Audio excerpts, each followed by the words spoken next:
Hello दोस्तों, आप लोग कैसे हैं। हम आपका इंजॉय विथ मैथ सॉल्यूशन पर स्वागत करते हैं। आप लोग अच्छे होंगे। आज फिर हमारे क्लास में फिर से जुड़ जाएं, जो कि आज ये क्षेत्र मिति का मेंसुरेशन का आज पार्ट 3 है। आप लोग को आज हम पढ़ाएंगे कि परिधि क्या होते हैं, भुजा, परिमाप, ये सब हम 2 वीडियो तक पढ़ा चुके हैं आज, जो कि पार्ट 3 वीडियो है 1 और 2। जिसने पार्ट 1 और जिसने पार्ट 2 वीडियो नहीं देखे हैं वो ज़रूर से ज़रूर जाकर प्ले लिस्ट या डिस्क्रिप्शन से ज़रूर देख सकते हैं, क्योंकि जब आप पार्ट 1 और पार्ट 2 वीडियो नहीं देखेंगे तो आपको समझ में नहीं आएगा कि क्षेत्रफल और आयतन ये सब क्या चीज़ होते हैं।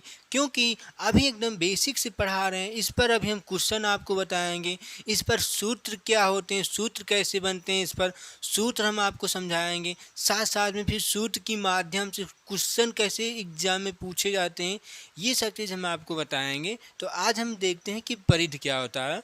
परिधि पर आज हम बात करेंगे कि परिधि क्या होता है, परिधि कैसे बनाया जाता है, परिधि किसे कहते हैं, इस चीज़ पर चर्चा करेंगे। एक बात और हम बताना चाहते हैं कि वीडियो आपको पूरा देखना, बीच में स्किप नहीं करना, क्योंकि काफ़ी बच्चे क्या करते हैं, वो थोड़ा वीडियो देख लेते हैं और बीच में छोड़ देते हैं। छोड़ना नहीं है, क्योंकि जब आप बीच में वीडियो छोड़ देंगे तो आपको कुछ समझ में नहीं आएगा। इसीलिए आपको पूरा से पूरा वीडियो देख कर जाना है। बात समझ में आई ना। और यहाँ पर अच्छे से आपको सिखाया जाएगा, यहाँ पर पढ़ाया नहीं जाता, आपको सिखाया जाता है। जिसने सीखने का प्रयास किया है उसने हासिल सब चीज़ किया है, और जिसने सिर्फ पढ़ाई प्रयास किया वो कुछ नहीं कर सकता है। इसीलिए आप लोग सीखने का प्रयास करें, एक एक चीज़ सीखें कि इसका मतलब क्या होता है, इससे कैसे क्वेश्चन बन सकते हैं, किस तरह के क्वेश्चन पूछा जा सकता है, ये सब खुद से बनाया करें। क्योंकि एग्जामर कैसे कहाँ से क्वेश्चन बनाता है, इसी तरह से क्वेश्चन वो भी बनाता कि इससे क्या क्वेश्चन बन सकता है, बनता तो वही क्वेश्चन एग्जाम में पूछ लेता है। अब बच्चे बीच में गड़बड़ हो जाती है कि बच्चों को समझ नहीं आती कि इसमें क्या करें हम। इसीलिए ध्यानपूर्वक को पढ़ना है। ठीक, तो हम चलते हैं, वीडियो शुरू करते हैं। आपकी स्क्रीन पर लिखा हुआ है परिधि। देखते हैं ये मेंसुरेशन का आज पार्ट 3 है। तो हम देखते हैं कि परिधि क्या चीज़ परिधि होता है। ध्यानपूर्वक देखना है इसको। परिधि परिधि एक वृत्त और परिधि एक वृत्त और दीर्घ वृत्त के बाहरी तथा बंद वक्र के किनारे की कुल लंबाई को परिधि कहा जाता है, और जिसे हम परिमाप कह सकते हैं। देखो, परिधि को हम परिमाप भी कह सकते हैं। बात समझ आई ना। अब देखते हैं इस परिभाषा का मतलब, समझते हैं कि इस परिभाषा का मतलब क्या होता है। ठीक, देखते हैं हम परिभाषा का मतलब क्या है। परिधि एक वृत्त और दीर्घ वृत्त के बाहरी तथा बंद वक्र। अब आप बताएं, क्या ये परिधि है? क्यों नहीं? क्यों? क्योंकि ये परिभाषा क्या कह रहा है, बंद वक्र होना चाहिए ना, बंद, पूरी तरह से बंद होना चाहिए ये वक्र। बात समझ में आई? पूरी तरह से वक्र बंद होना चाहिए, इसका मतलब पूरी तरह से बंद रहेगा, तभी वो रेखा परिधि कहलाएगी। समझ में आई? तभी वो रेखा परिधि कहलाएगी। और कौन परिधि होता है? यही परिधि होता है, ये जो रेखा खींची गई है, बाहरी लंबाई, ये तो लिखी गई है कि बाहरी तथा बंद वक्र। देखो, ये बाहर, इसमें तो भी हम बाहर कर सकते हैं। देखो, ये बाहर बाहर है, लेकिन बीच में क्या है, खुला है, बंद नहीं है। इसकी परिभाषा का मतलब क्या कह रहा है कि बाहरी भी हो तथा बंद वक्र के किनारे, बंद वक्र हो, पूरी तरह से बंद होना चाहिए। पूरी तरह से बंद रहेगा तभी वो परिधि, जो बाहर की लंबाई होती है, तभी वो परिधि कहलाती है। समझ में आई ना क्वेश्चन? तो ये आपकी परिधि नहीं है। क्यों? क्योंकि बंद नहीं है, बंद नहीं है, तो इसीलिए ये परिधि होगा। जो बंद होता है ये परिधि होता है। तो परिधि की लंबाई ये होता है, और वृत्त में परिधि की लंबाई होता है 2 पाई r। कितना होता है? 2 पाई r। क्या है ये? परिधि है। समझ में ना? 2 पाई r ये है परिधि।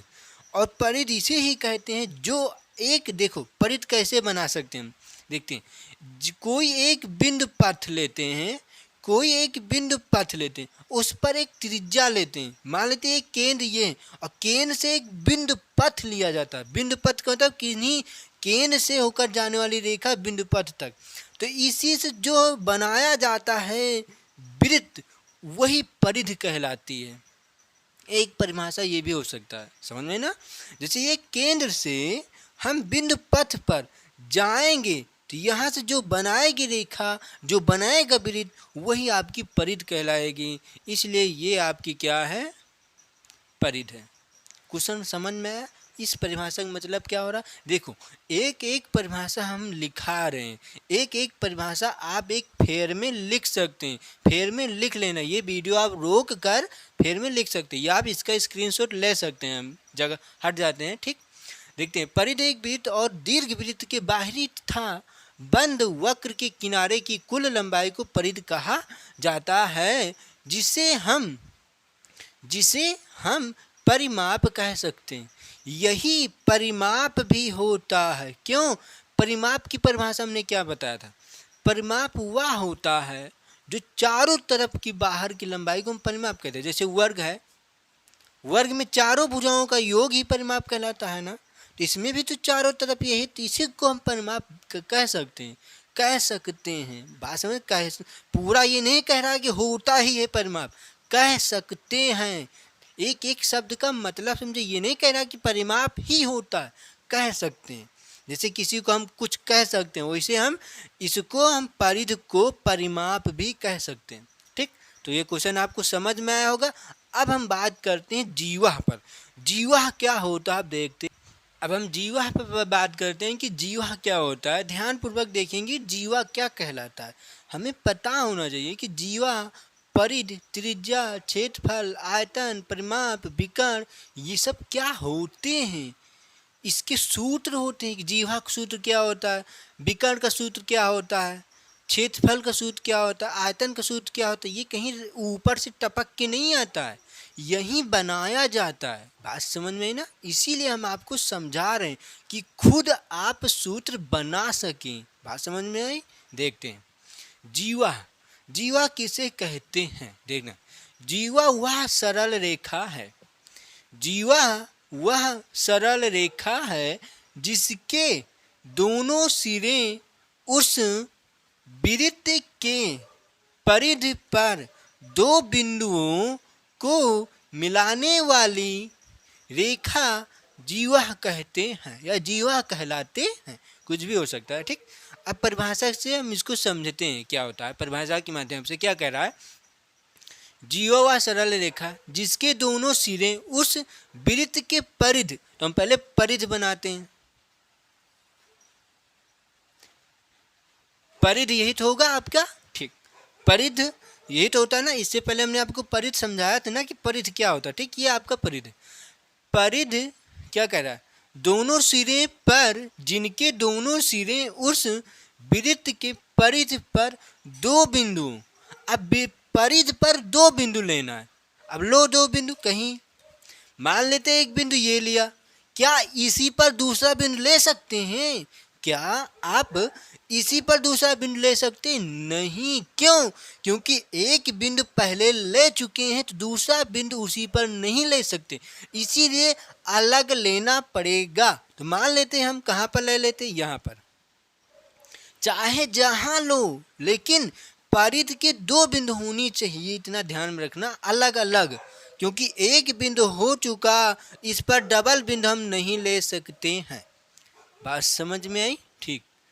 परिधि पर दो बिंदुओं को मिलाने वाली, अब दो बिंदु हो गया, तो इसी दो बिंदुओं को मिलाने वाली रेखा को जीवा कहते हैं। लो मिला दिया, रेखा को जीवा कहते हैं। हो गया काम, हो गया काम। बात समझ में आई। मिलाने वाली रेखा को जीवा कहते हैं, जीवा हो गया। इसका मतलब ये हुआ किसी परिधि के किन्हीं दो बिंदुओं को मिलाने वाली रेखा को हम जीवा कहते हैं।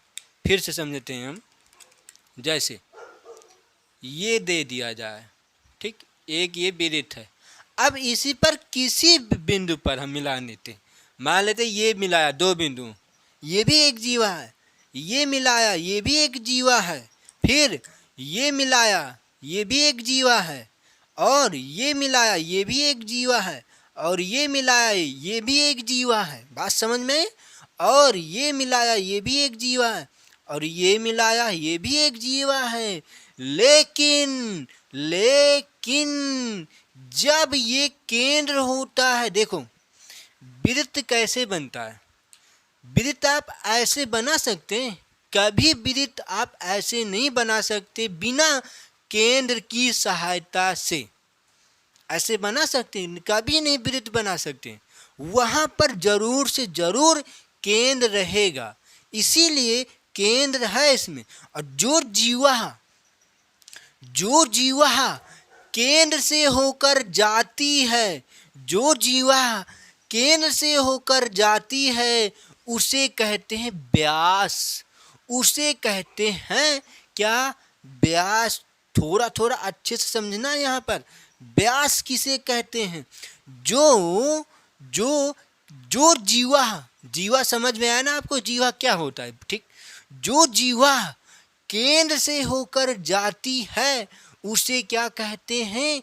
व्यास कहते हैं। तो केंद्र से होकर जाने वाली रेखा को व्यास कहते हैं। और एक बात, सबसे बड़ी जीवा किसे कहते हैं? सबसे बड़ी जीवा किसे कहते हैं? जो केंद्र से होकर जाती है उसी को सबसे बड़ी जीवा कह सकते हैं। बात समझ में? वही आपका व्यास भी होता है। बात समझ में? और एक वृत्त में जीवा अनंत होता है, एक वृत्त में जीवा इनफाइनाइट होता है। बात समझ में आई? वृत्त में जीवा अनंत होता है और व्यास भी अनंत होता है। देखो जैसे ये था, चलो एक और व्यास खींच लेते हैं, ये अनंत होगा कि नहीं? बहुत खींच सकते हैं, चलो ये खींच सकते हैं, होगा कि नहीं? अनंत होगा ना। देखो फिर से यहाँ पर देख लो एक अलग चित्र व्यास का।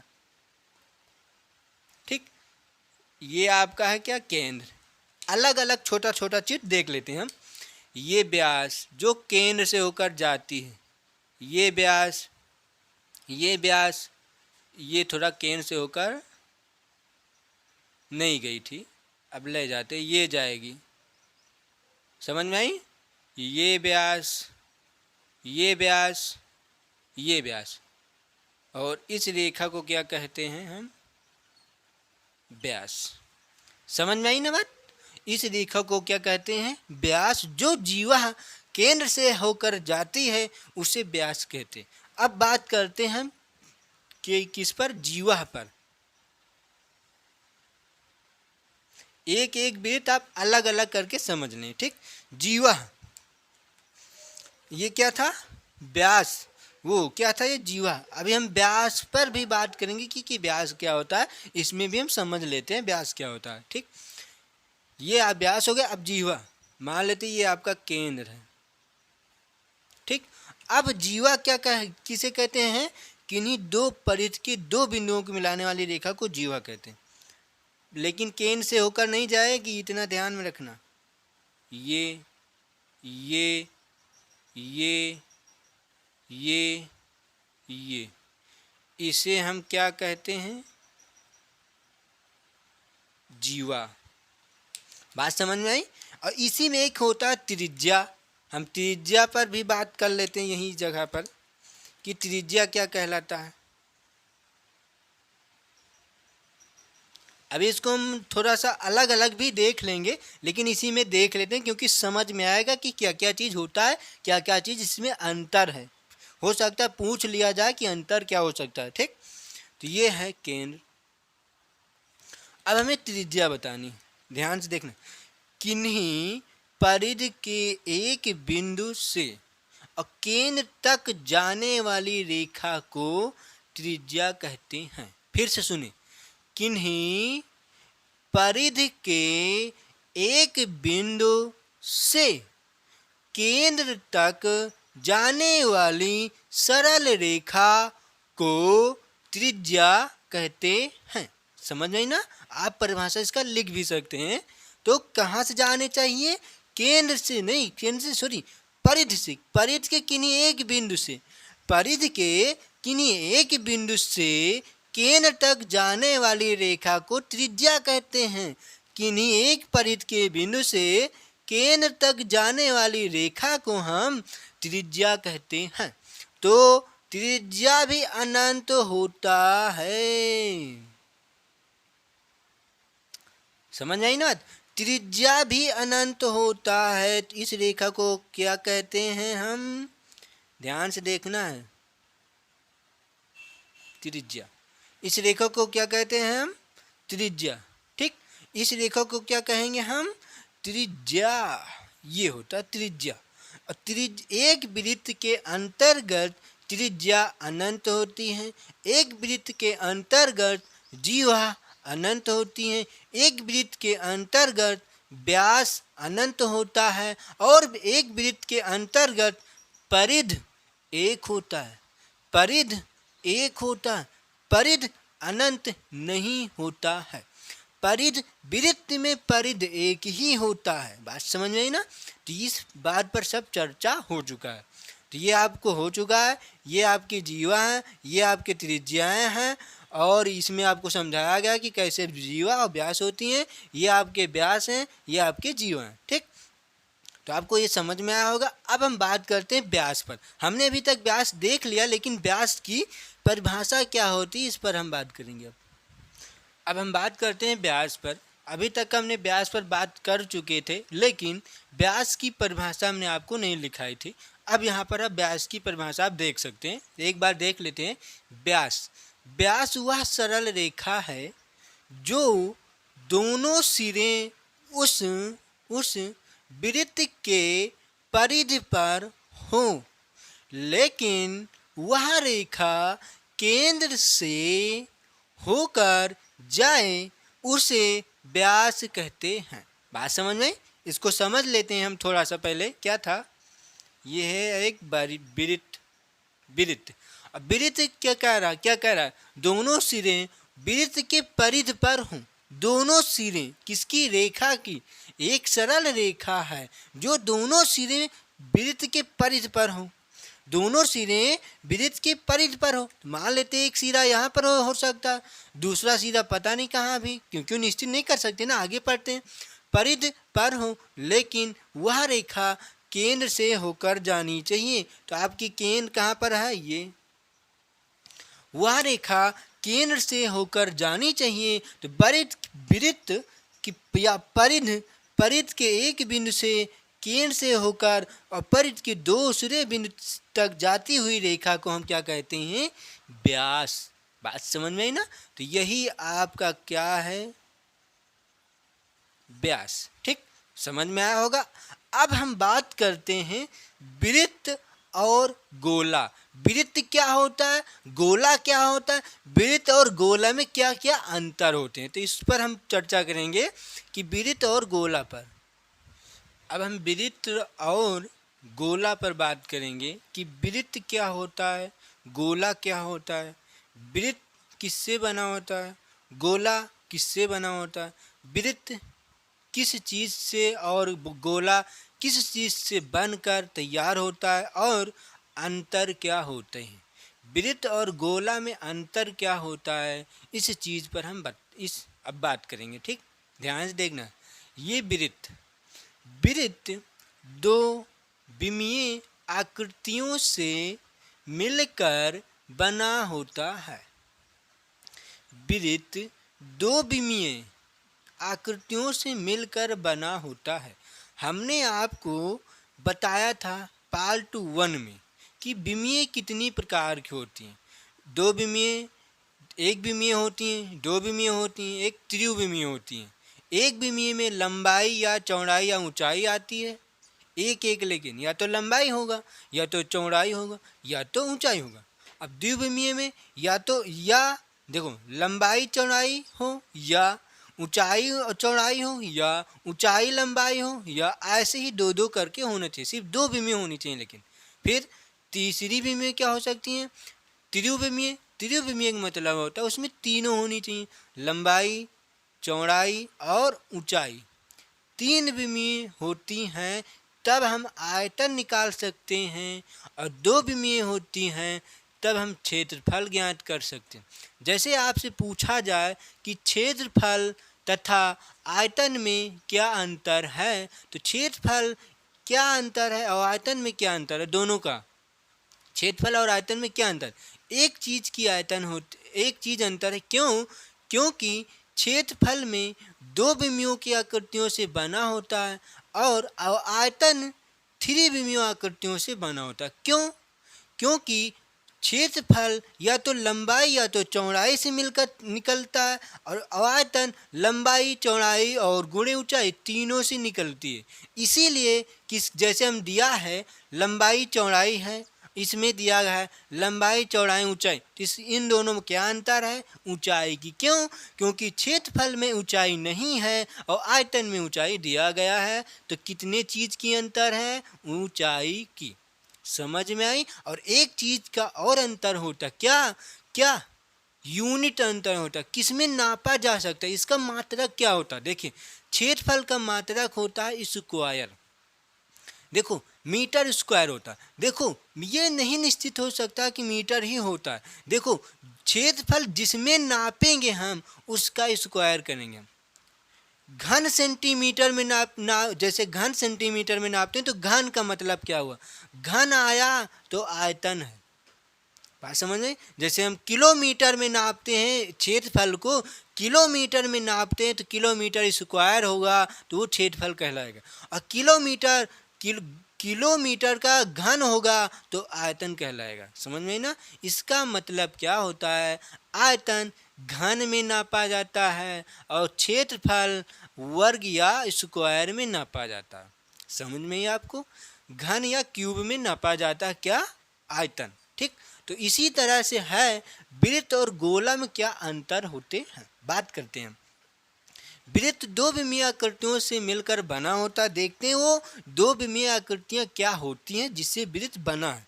देखते हैं, दो विमीय कह रहा है ना, ध्यान पूर्वक देखना, दो विमीय। मान लेते हैं कि ये वृत्त है, ठीक। आप बताएं इसमें आपको क्या दिखाई दे रहा है, इसमें आपको क्या दिखाई दे रहा है, क्या क्या चीज, लंबाई है कि चौड़ाई है कि ऊंचाई है कि तीनों है कि एक है कि दो है कि तीनों, क्या है आप बताएं। ठीक, अब हम बताते हैं आपको इसमें क्या चीज दिया गया। देखते हैं, देखो ये दो विमीयों की आकृतियों से बिना, और कितने कौन कौन सी, देखो पहला है क्या कि लंबाई, दूसरा क्या है, क्या चौड़ाई। समझ में ना, लंबाई से और चौड़ाई से मिलकर बना होता है वृत्त। समझ में? क्यों, कैसे?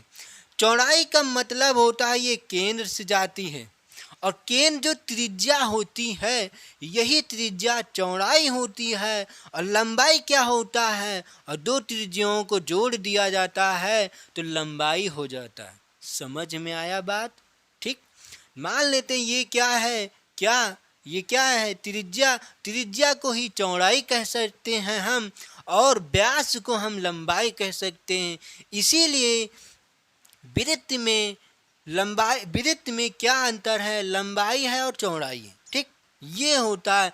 अब वृत्त एक खोखला होता है, जैसे आप चुल्ला जानते हैं या चूड़ी जानते हैं, जो लेडीज पहनती हैं वो चूड़ी, चूड़ी कैसी होती है ना, ऐसे ही तो होती है ना चूड़िया जो हाथ में पहने जाती है, या कंगन, कुछ भी कह सकते हैं, वो खोखला रहता है, वो आपके वृत्त हैं, वो आपके वृत्त होते हैं, तो वो खोखले होते हैं। तो उसमें देखना क्या होती, चौड़ाई होती है कि नहीं, चौड़ाई भी होती है और लंबाई भी होती है, कितनी लंबी चाहिए हमें, वही तो होती है ना, टोटल लंबाई होता है ये, और चौड़ाई का मतलब होता है केंद्र से ये जाती है। समझ में आई ना बात?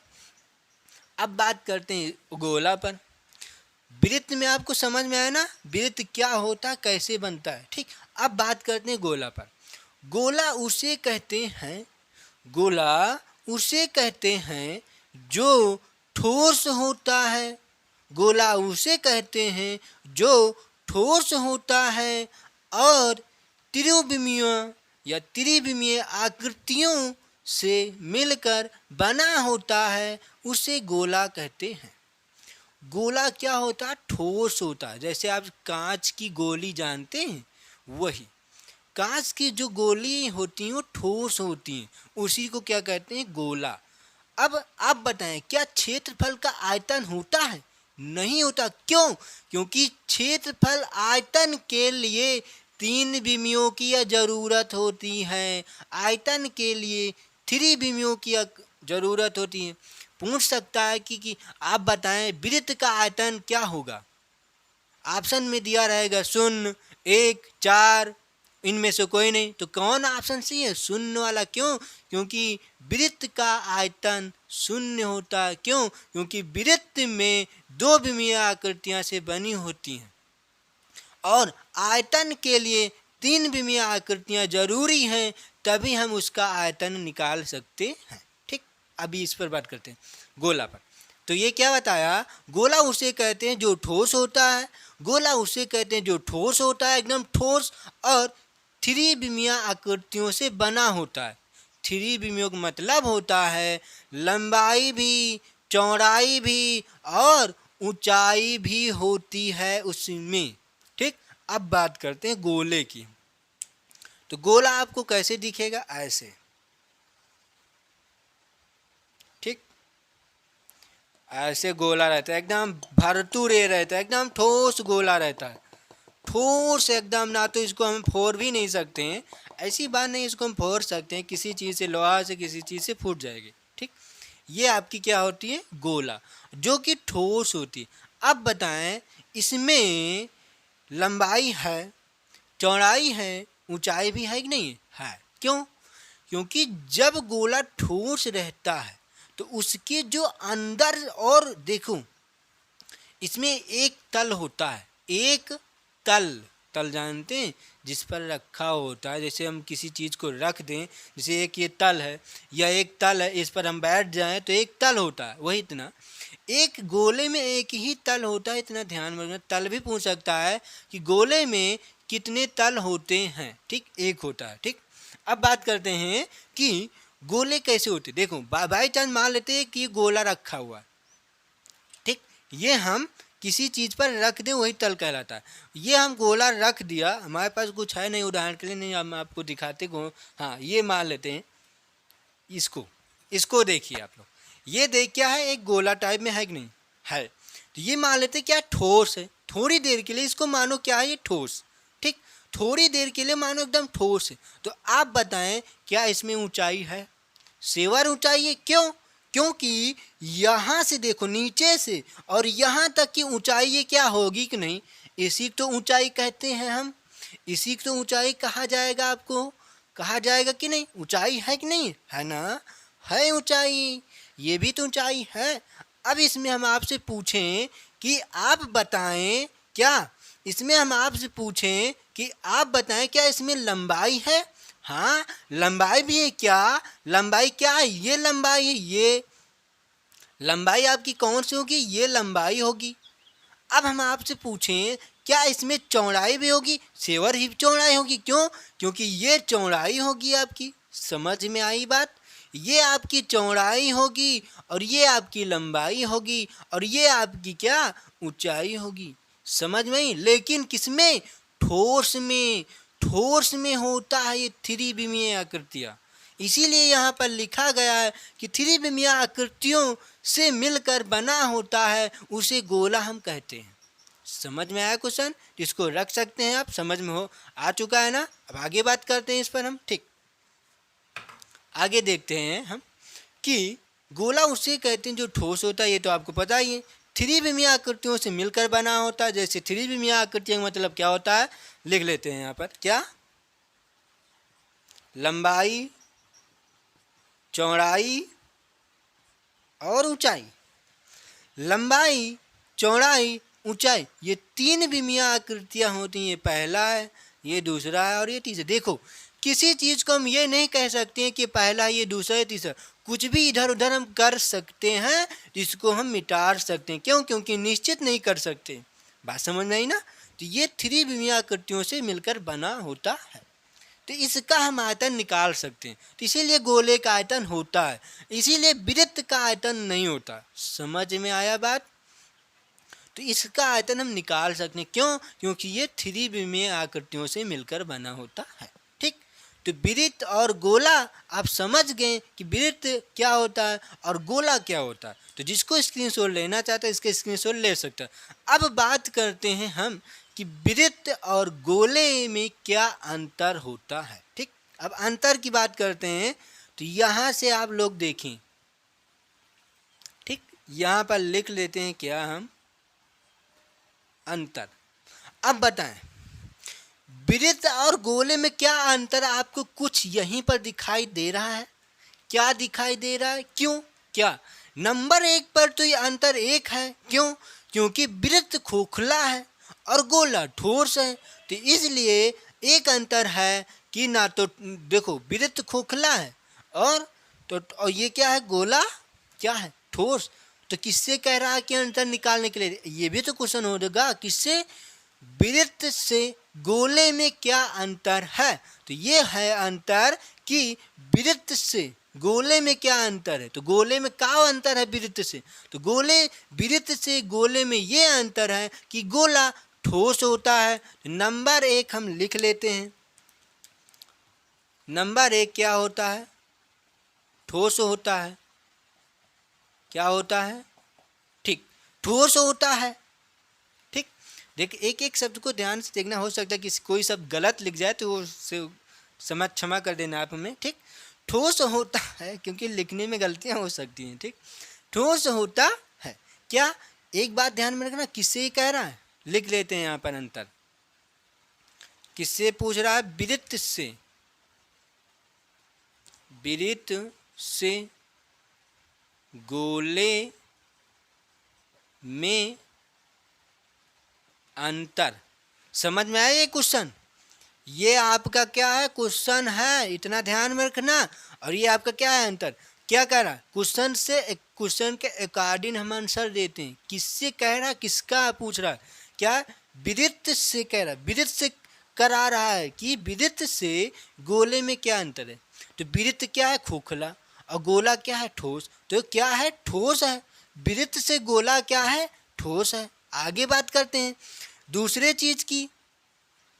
दूसरा क्या अंतर होगा कि अब वृत्त में क्या है, लंबाई चौड़ाई, और गोला में क्या है, ऊंचाई भी दिया गया। तो यहाँ पर लिख लेते हैं हम दूसरे पर क्या है, ऊंचाई की।